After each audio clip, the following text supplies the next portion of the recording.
नमस्कार, कैसे हैं आप सभी? जैसा मैं जानता हूँ आप लोग बहुत अच्छे होंगे। तो आज आपके लिए एक और मज़ेदार वीडियो लेकर आए कि जिसका नाम जर्मन शेफर्ड लोग इंडियन बोलते हैं। वह व्यक्ति आज इंडिया में आया और चला गया, लेकिन उसको लगता है कि हमारे देश में डिक्टेटरशिप आ गई है और डिक्टेटरशिप के होने के बावजूद भी अगर वो इंडिया में आकर सही सलामत अगर वो अपने उस देश में जा सकता है जहाँ पर वो प्रोपेगेंडा फैलाने के लिए वो एजेंडा षड्यंत्र तैयार करता है, उन आकाओं से मिल करके अपने जो भाई भतीजा है, अपने जो बाप है, उनसे मिल करके फिर उसी देश में जा करके फिर वहाँ से प्रोपेगेंडा चालू करेगा।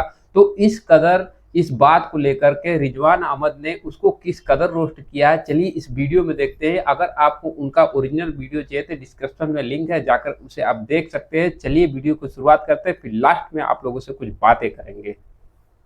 तो साथियों, मुझसे बहुत से लोग बोल रहे थे 60 किलो के चूजे पर वीडियो बनाने के लिए, पर मैं कोई वीडियो डेडिकेट नहीं करना चाह रहा था। अब आप एक पूरा वीडियो बनाते हैं तो बीच में आपने कोई बात बोल दी किसी चीज को लेके, आप लोग को अवेयर करने के लिए, क्योंकि कैसे एक टूल किट इंडी अलायंस की सोशल मीडिया पे एक बंदे को अपना प्रवक्ता बना रही है, उसे अपने व्हाट्सएप ग्रुप्स में, अपनी पॉलिटिकल स्टेट ऑफिसेज में, अपने टेलीग्राम में किस तरह से उसको शेयर किया जा रहा है। और कल मैंने उस 60 किलो के चूजे की एक और रील देखी जो किस तरह से भ्रम फैला रहा है, भ्रम फैला रहा है।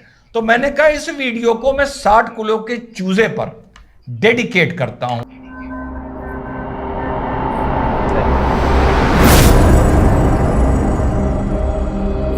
हेलो, नमस्कार, सत श्री अकाल, अस्सलाम वालेकुम। कैसे हैं जनाब? पूरा वीडियो देखिएगा, क्रम वाइज तरीके से आप लोगों को बताऊंगा। हो सकता है कहीं आप मुझसे एग्री ना करें, कोई बात नहीं।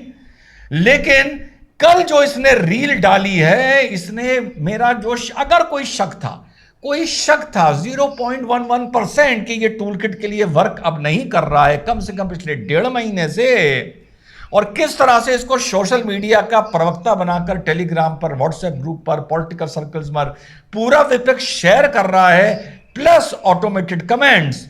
तो कल जब इसने ये रील डाली, मुझसे रहा नहीं गया। पहले इसकी आप ये रील देखो। जानवर दोस्तों बहुत ही इमोशनली इंटेलिजेंट होते हैं। इंसानों की तरह ये बहुत से इमोशंस फील कर सकते हैं, जैसे कि गुस्सा आना या डर लगना। लेकिन क्या आप ये जानते हो कि इलेक्टोरल... एक मिनट, आपने इस 60 किलो के चूजे के साथ किसको देखा? आपने 60 किलो के चूजे के साथ देखा गौ माता को। इसने तीनों शॉट में गाय को दिखाया है, गाय की सेवा कर रहा है। अब इसको यह भी पता चल गया है कि जो गाय होती है वो बड़ी इमोशनली बहुत ही अटेंटिव होती है, बहुत ही प्यारी होती है। अब सब पता चल गया है। बात क्या है? गाय।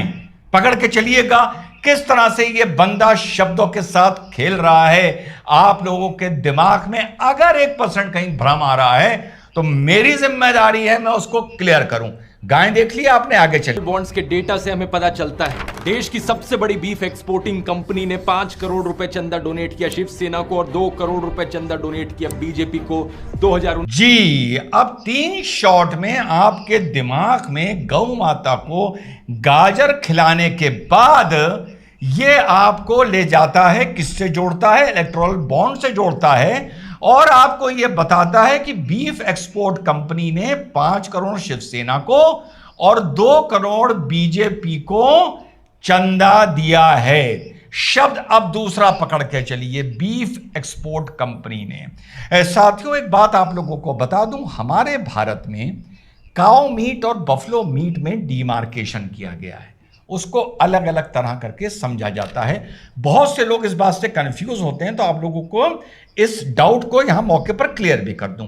लेकिन वेस्टर्न नेशंस में, इवन अगर आप मिडिल ईस्ट ले लें, वहां पर बीफ दोनों चीजों को बोला जाता है, यानी काऊ मीट को भी बोला जाता है और buffalo meat, water buffalo meat को भी वहां पर बीफ ही बोला जाता है। यहां पर बीफ, हमारे भारत में बीफ और बफलो मीट बोला जाता है। यह फर्क पकड़ के चलिएगा। तो जब भी आप ये सुनते हैं कि साउथ से या कहीं से बीफ एक्सपोर्ट में भारत का इतना एक्सपोर्ट हुआ, फिर आप भाजपा पर सवाल उठाते हैं, नरेंद्र मोदी। हाँ, मैं मानता हूं भारत के थोड़े थोड़े क्षेत्रों में अभी भी एक्चुअल बीफ जिसको बोला जाता है, यानी मैं गौ मांस बोलूं, अभी वो उस पर प्रतिबंध नहीं लगा है। लेकिन मैं यहां पर आपको इस बीफ के बारे में बता रहा हूं जिसका एक्सपोर्ट होता है और जिसमें भारत के यहां से मिडिल ईस्ट और वेस्टर्न नेशंस में, खास तौर से मिडिल ईस्ट में बहुत सारा बीफ जाता है। ये बीफ इस मारे, जब आप कंपनी के रिकॉर्ड्स देखते होंगे तो आपको बीफ इस मारे सुनने को मिलता है क्योंकि वो लोग वहां पर cow meat and buffalo meat में डिमार्केशन करके अपना काम नहीं करते हैं, बात नहीं करते हैं और उसी के अंडर वो उस चीज को परचेज यानी इंपोर्ट नहीं करते हैं। तो बाहर के मुल्कों ने cow meat and buffalo meat को एक ही नाम दे रखा है, बीफ, लेकिन जब वो भारत से इंपोर्ट कर रहे होते हैं तो वो वाटर बफलो का मीट यानी भैंस का मीट इंपोर्ट कर रहे होते हैं। लेकिन वहां से जब डिमांड आती है, जब यहां से मार्केटिंग होती है, तो ताकि वहां का मार्केट और परचेजर्स इंपोर्टर्स कंफ्यूज ना हो, तो यहां से भी जब वो होती है तो सिर्फ वो बीफ का नाम लेके होती है। वहां से जब ऑर्डर आता है तो बीफ का नाम लेके आता है। यहां से जब कंसाइनमेंट जाता है तो वो बीफ का नाम लेके जाता है। जो बिलिंग होती है वो भी बीफ के नाम से होती है। तो साथियों, आपको कभी कभी कुछ दो कौड़ी के झूठे ये कहते हुए मिल जाएंगे भारत से बीफ एक्सपोर्ट हो रहा है यानी गौ मांस एक्सपोर्ट हो रहा है। कंफ्यूज ना होइएगा, वो वाटर बफलो एक्सपोर्ट हो रही होती है जिसको बिलिंग में, मार्केटिंग में, रिक्विजिशन में बीफ शब्द से संबोधित या समझा जाता है। तो पहले इंडिया अलायंस के 60 किलो के चूजे के सोशल मीडिया के प्रवक्ता ने आपको पहले एक गौ माता दिखाई, एक बच्चा दिखाया, गाजर खाते हुए दिखाया और कहा ये बड़े सेंसिटिव होते हैं, बड़ा इन्हें गुस्सा आता है, बड़ा। और साहब देखिए, इलेक्टोरल बॉन्ड से लेकर इन्होंने बीफ एक्सपोर्टर्स ने भाजपा को और शिवसेना को इतना पैसा हुआ दिया है। भाजपा को हम देख लेंगे, फिलहाल शिवसेना को तू देख ले, क्योंकि फिलहाल तेरी रिश्तेदारी शिवसेना से होगी। यहां अब आप मेरी बात सही, अब आपको मेरी बात समझ में आएगी।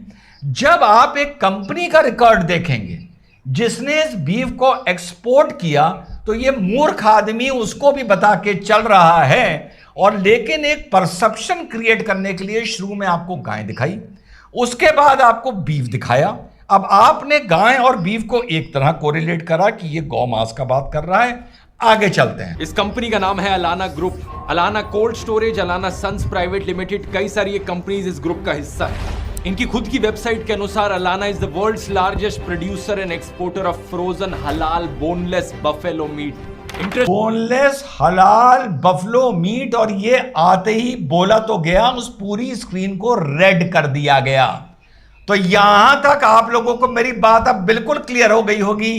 पहले आपको गाजर खिलाते हुए बच्चियां दिखाई जा रही है, फिर गाय गौ माता दिखाई जा रही हैं, फिर बीफ का जिक्र किया जा रहा है, इलेक्टोरल बॉन्ड से उसको जोड़ा जा रहा है, आपके दिमाग को हिप्नोटाइज करने की, एक नैरेटिव सेट करने की कोशिश की जा रही है और बाद में बता दिया जा रहा है, क्या बता दिया जा रहा है कि भैया वो बोनलेस हलाल, मिडिल ईस्ट की मैंने आपको बात बताई थी, बफलो मीट भेजा जा रहा है। इलेक्टोरल बॉन्ड्स पर जो मैंने वीडियो बनाया है उसमें आप ये चंदा धंधा मॉडल समझ सकते हो। और एज ऑफ 2024 इंडिया दुनिया का दूसरा सबसे बड़ा देश है बीफ एक्सपोर्टिंग के मामले में। देखिए, अब इन्होंने फिर से एक बार बीफ मेंशन कर दिया, यानी जो ऑडियो विजुअल्स होते हैं आपको गाय के, गौ माता के दिखाए जा रहे हैं, 2 बार बीफ बोला जा रहा है, एक बार धीरे से हलाल बफलो मीट के लिए बोल के निकला जा रहा है। अब आपको लग रहा होगा कि यार ये मोदी जी की सरकार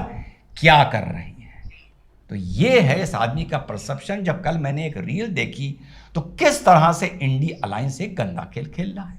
फिर मैंने आपसे उस दिन बोला था कि मैं आप लोगों को ऑटोमेटेड कुछ इसके कमेंट्स दिखाऊंगा, जिम्मेदारी से बोलता हूं। किसी ने मुझे होली पर, जब मैं बैठा था, इतना तो नहीं है कि अब मैं जाके किसी के कमेंट्स देखूं, तो होली की इसकी लिंक मुझे भेजी कि देखिए भी होली खेलने लगा, नैरेटिव सेट कर रहा है, क्या कर रहा है। मैंने कहा चलो देखते हैं लोग लिखते क्या हैं। बीइंग अ लॉयर, अब दिमाग तो हम लोग का चलता ही रहता है इस तरह से, खराब दिमाग मान लो या अच्छा दिमाग मान लो, जो भी मान लो आप इसको। तो जब मैं इसकी ये रील देख रहा था, इसके कमेंट्स देख रहा था, मेरा ध्यान एक जगह गया। पता है कहां गया? फॉन्ट भी नहीं बदला हुआ है। आईडी चाहो स्क्रीनशॉट लेके चेक कर लो, आपको लगेगा ये क्या बार बार बोला जा रहा है।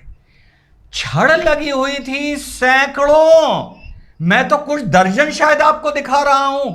सैकड़ों comment, happy Holi, happy Holi, happy Holi, happy Holi, happy Holi, happy Holi, happy Holi, happy Holi, happy Holi, एक के नीचे एक, एक के नीचे एक, एक के नीचे एक, एक के नीचे एक, सबकी आईडी फर्क, फॉन्ट तक same, happy Holi, happy Holi, happy Holi, happy Holi, happy Holi, happy Holi, happy Holi, happy Holi. अरे मैंने कहा यार ये है क्या, ये है क्या? अरे कितने आपको स्क्रीनशॉट दिखा दूं? Happy Holi, happy Holi, happy Holi, happy Holi, happy Holi, अरे सैकड़ों सैकड़ों happy Holi, happy Holi, happy Holi. मैं तो शायद आपको 5 दर्जन या 6 दर्जन दिखा रहा हूं, एक के नीचे एक, एक के नीचे एक, सबकी आईडी बदली हुई है, जाकर चेक कर लो, कम्युनिटी पे पड़ा है, सैकड़ों कमेंट इसकी उस पोस्ट पर हैप्पी होली की। और एक और मिस कर रहा हूं, एक और ट्रेंड था, जो मैंने ट्रेंड देखे, मैंने कहा यार ये क्या हो रहा है? पूरा एक नेटवर्क वर्क कर रहा है। जैसा मैंने बताया था, ये आदमी अपनी रील में बैठ के इसी गौ मास जहां ये दिखाना चाह रहा है, वहां पर मोदी जी को कैमरे में आंखें डाल डाल के भारत में बैठा हुआ तानाशाह बोल रहा है। यानी इसने अपने मुंह पर जूता मारा गीला करके कि जिसको तुम तानाशाह बोल रहे हो, उसी की तानाशाही के क्षेत्र में आकर उसी पर रील बना रहे हो। वाह वाह वाह। तो कुछ दो चार मूर्ख जाहिल आ गए, कह रहे थे, मैंने पहले भी बोला था, वो ये थोड़ी कह रहा है कि तानाशाही है, वो कह रहा है तानाशाही होने जा रही है। अच्छा, मैंने वीडियो में बोला था, अच्छा होने जा रही है, तो भैया तानाशाही तो चाइना में भी नहीं है, तानाशाही तो रशिया में भी नहीं है, नॉर्थ कोरिया तो मैं मान लेता हूं, वहां भी कह सकते हो होने जा रही है, हो जाएगी, पर अभी हुई नहीं है। भाई चुनाव तो रशिया में भी हो रहे हैं या नहीं हो रहे हैं, या तुर्की में हो रहे हैं नहीं हो रहे एर्दोगन के, या वहां पर भी दिखाया जाता है मोनार्की है कि एक गया और जनता ने इसको पसंद किया है तो इनको दिया जाएगा, जैसे मोहम्मद बिन सलमान को दिया गई जिम्मेदारी। वहां पर एक साल वहां के पुतिन के खिलाफ और इसके खिलाफ रीले बना के दिखाओ, और बेटा मॉस्को में, बीजिंग में या रियाद जद्दा में लैंड करके दिखाओ, 60 किलो के चूजे, सारे पंख नोच दिए जाएंगे, सारे पंख नोच दिए जाएंगे। तो जो कह रहे हैं ना, वो कह रहा है हो रही है।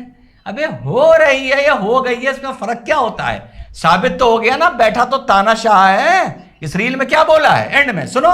ये कोई ज्यादा शॉकिंग चीज नहीं है, क्योंकि इससे पता चलता है कि तानाशाह को ना इंसानों के ना किसी जानवर के इमोशंस की पड़ी है, वो सिर्फ अपने सत्ता का और अपने पैसों का भूखा है। हाँ, तो क्या फर्क पड़ता है? बोला है ना, ये है। अबे कहां गायब हो जाता ना, टी शर्ट के नीले धागे भी ना मिलते। और एक मूर्ख बोल रहा है, कमेंट कर रहा है, 2 कौड़ी का जर्मन सिटीजन है, वाइफ जर्मन है।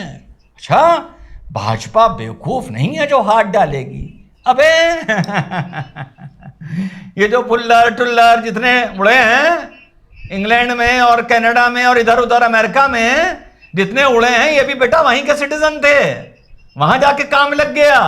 ये 60 किलो का चूजा नीली टी शर्ट वाला चीज क्या है? ढूंढते रह जाओगे, 15 दिन बाद इंटरनेशनल पॉलिटिक्स 15 घंटे भी नहीं चलेगी इसको लेकर।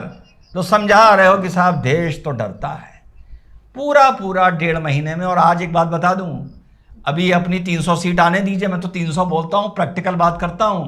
अभी 300 सीट आने दीजिए, आज बता रहा हूं, 4 जून को आने दीजिए, 4 जुलाई को व्यूज देख लीजिएगा और पॉपुलैरिटी देख लीजिएगा, डालने दीजिए वीडियो, पता चल जाएगा कि क्या औकात है और किस तरह से एक सोशल मीडिया पे प्रवक्ता को क्रिएट किया जा रहा है उनके ऑटोमेटेड कमेंट्स के चलते, उन पर पैसा लगाकर, उनके अपने व्हाट्सएप ग्रुप्स में, अपने आईटी सेल के थ्रू विपक्ष का, चाहे वो आपका हो, चाहे वो कांग्रेस का हो, चाहे वो आपकी टेलीग्राम के ग्रुप्स हो, उसमें शेयर कर करके। साथियों, अपनी बात खत्म करूंगा।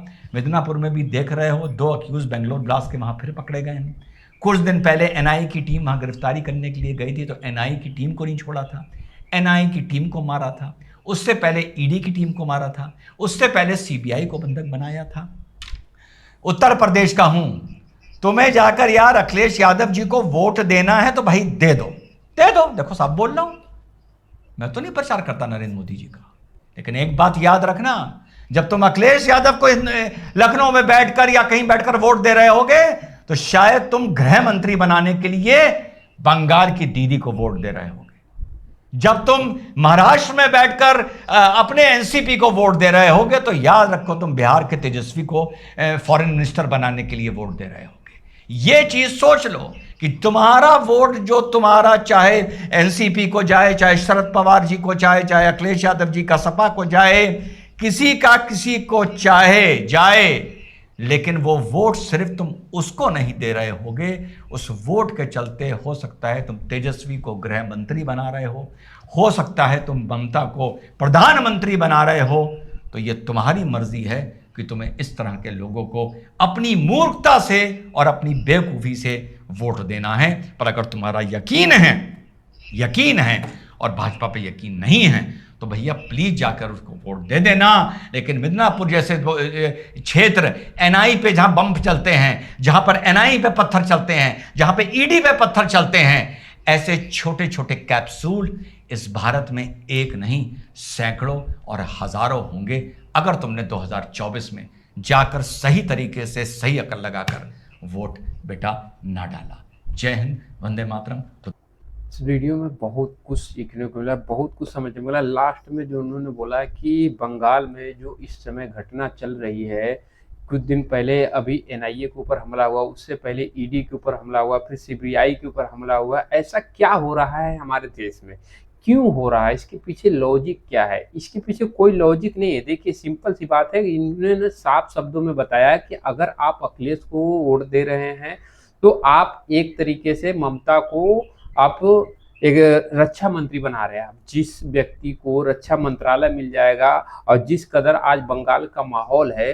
उस हिसाब से अगर आप देखें तो उसके हाथ में अगर वो पावर आ जाएगी तो रक्षा करने के बजाय वो लोगों को किस कदर धो सकती है या किस कदर वो अत्याचार करने के बिहार पर जिस हिसाब से उनकी मानसिकता बन रही है, आप लोग उसका कहते हैं कि वो सोच भी नहीं सकते। बाकी ये सब सारी चीजें बाद में है। अब बात आती है ध्रुव राठी के ऊपर। ध्रुव राठी जो 60 किलो को चूजा जिसको बोल रहे थे अभी रिजवान अहमद, वो चूजा क्या कर रहा है इस समय? देखिए एक्चुअली में हो क्या रहा है, इसको मिलती है फंडिंग और यूट्यूब से जो पैसा कमाता है वो तो कमाता ही कमाता है। यूट्यूब तो भाई मिलियन में व्यूज जाते हैं इसके। ऐसा नहीं कि अभी 2 घंटे नहीं होता इसके वीडियो मिलियन में चले जाता है। ऐसा क्या हो इसके वीडियो में कि किसके वीडियो में? एक चीज इन्होंने बहुत बढ़िया टारगेट किया है कि एक पॉपुलर आदमी को टारगेट करो, उसको अगर बुरा भला कहोगे तो दुनिया उसके ऊपर कुछ ना कुछ रिएक्शन देगी। यूट्यूब का एल्गोरिदम ही यही कहता है। अब मैं नहीं कर रहा हूँ, यूट्यूब का एल्गोरिदम कहता है अगर आपके वीडियो पर रिएक्शन आ रहे हैं, अगर आपके वीडियो को कोई रिएक्शन दे रहा है, कुछ इसमें कमेंट कर रहा है, कुछ भी कर रहा है, कोई भी एक्टिविटी कर रहा है, आपके लोग वीडियो आपको देख रहे हैं, इसका मतलब आपका वीडियो अच्छा है, लोगों तक इसको रिकमेंड करना चाहिए। तो यूट्यूब यही काम करता है। अब रह की बात वो कितनी सच्चाई बता रहा है, कितना फैक्ट है इसमें क्या सारी चीजें हैं, आपने इस वीडियो में देखा। और दूसरी चीज कि आप लोगों को पता है कि जैसे रिजवान अहमद ने एक और अच्छी बात कही कि बीफ एक्सपोर्ट 2 तरीके से होती है, एक तो भैंस की होती है, एक गाय की होती है। तो इसने एक जगह से बैफलो का बीफ का नाम लिया है, यानी भैंस का नाम एक जगह पे लिया है, बाकी जगह उन्होंने सिर्फ गाय को ही दिखाया है। और उसका कहने का मतलब है सिर्फ गाय का ही बीफ होता है और बैफलो को नहीं होता है, क्योंकि हमारे जो माइंड सेट है ना इस कदर वो खराब करने की कोशिश कर रहे हैं। जितने भी राजनीतिक दल के नेता जो विपक्ष में बैठे हुए जो राजनीतिक पार्टी काम कर रही हैं, अभी उसके लिए हमें और आपको कुछ कहने की जरूरत नहीं, क्योंकि इनका माइंडसेट एक तरीके से पूरी तरीके से खराब हो चुका है। और सिर्फ मैं ही नहीं कर रहा हूँ, इसमें बहुत सारे इस समय सोशल मीडिया हैंडल पे बहुत सारे लोग आपको देखने को मिल जाएंगे कि जो लोग अभी सावन के महीने में जहां पर राहुल गांधी मीट बनाते हुए दिख रहे थे, वहीं पर नवरात्र के एक दिन पहले जो तेजस्वी यादव हैं वो मछली खाते हुए दिखते हैं और अपने आप को एक हिंदू बताते हैं। तो हिंदू के घरों में आपको पता है कि किसी भी पर्व से पहले या किसी भी जो हमारे आराध्य से जुड़े होते हैं, जो हमारे धार्मिक चीज़ों से जुड़ी होती है, उससे एक दिन पहले हम अपने मन को साफ करते हैं, अपने घर को साफ करते हैं, अपने तन को साफ करते हैं। उसके बाद हम अगले दिन मंदिर में जाने की सोचते हैं कि कल को ये गलती हमसे ना हो जाए कि हम ये काम ना कर बैठे। लेकिन ये राजनेता हमें ये सिर्फ दिखाने के लिए कर रहे हैं कि हम भी हिंदू हैं, हम भी ये कर सकते हैं। तो इन धोखेबाज हिंदुओं से बच के रहे। अपना वोट अमूल्य है और इसे उस आदमी तक, उस आदमी को पहुंचाए जहां पर इसकी नीड है, जो देश के लिए काम करता हो, जो आपके लिए काम करता हो, जो आपके बच्चों के लिए काम करता हो, जो आपके भविष्य के लिए काम करता हो और खास तौर पे हमारे आने वाले भविष्य के लिए काम करता है। बाकी आपकी इस वीडियो में क्या रहा है उसके बाद आप कमेंट करके जरूर बताइएगा। अगर आपको ये वीडियो अच्छा लगा हो तो वीडियो को लाइक जरूर करिएगा। अगर आप हमारे चैनल पर पहली बार आए हैं तो चैनल को सब्सक्राइब कर दीजिए। मिलते हैं ऐसे दमदार वीडियो के साथ में, तब तक के लिए जय हिंद, जय भारत।